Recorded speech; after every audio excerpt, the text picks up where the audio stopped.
வீட்டுக்கு வந்த அக்காவோட கூட வேலை பார்க்குற அண்ணன் கிட்ட அம்மா பேசும்போது கவலைப்பட்ட அம்மாவிடம் அந்த அண்ணன் சொன்னாங்க, நாமெல்லாம் கஷ்டப்பட்டு உழைச்சும் கவலையோடும் கஷ்டத்தோடும் தான் இருக்கிறதுக்கு நாம் குறிக்கோளை அடையாததுதான் காரணம்.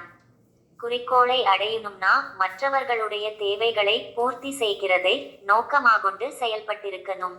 ஆனால் நாமெல்லாம் யாரோ ஒருத்தர் குறிக்கோளை அடைவதற்கு கருவியா மட்டும் செயல்பட்டு மட்டுமே நம் வாழ்நாள் முழுவதும் அவர்களுக்காக வேலை செய்தே நம் காலம் ஓடிவிட்டது என்றவரிடம் அம்மா சொன்னாங்க, இனிமேதான் நான் போய் மற்றவர்களுடைய தேவைகளை தேடி கண்டுபிடித்து அதை பூர்த்தி செய்வதை என் நோக்கமாக கொண்டு அதை செய்து என் குறிக்கோளை அடைய போறேனாக்கும்.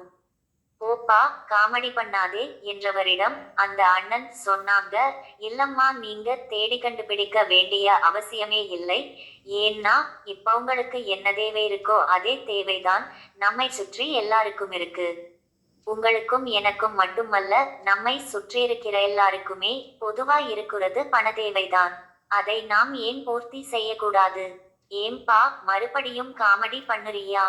இல்லம்மா, இது காமெடி இல்ல, இது நாம மட்டும் செய்ய போறதில்ல.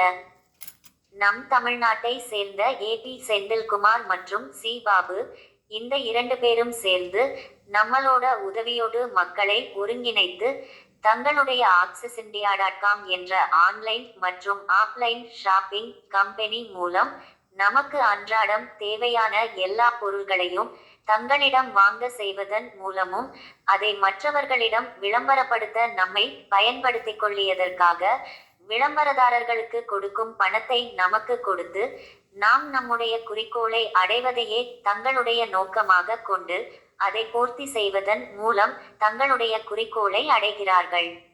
இதை ரெக்கார்ட் செய்து இருக்கேன். இதையே விளம்பரமாக மற்றவர்களுக்கும் அனுப்புங்கள் என்ற அண்ணனுக்கு நன்றி என்ற வார்த்தை மட்டும் போதாதாம். உங்களையும் உங்கள் குறிக்கோளை அடைய செய்வதுதான் அவருக்கு செலுத்தும் நன்றியாம்.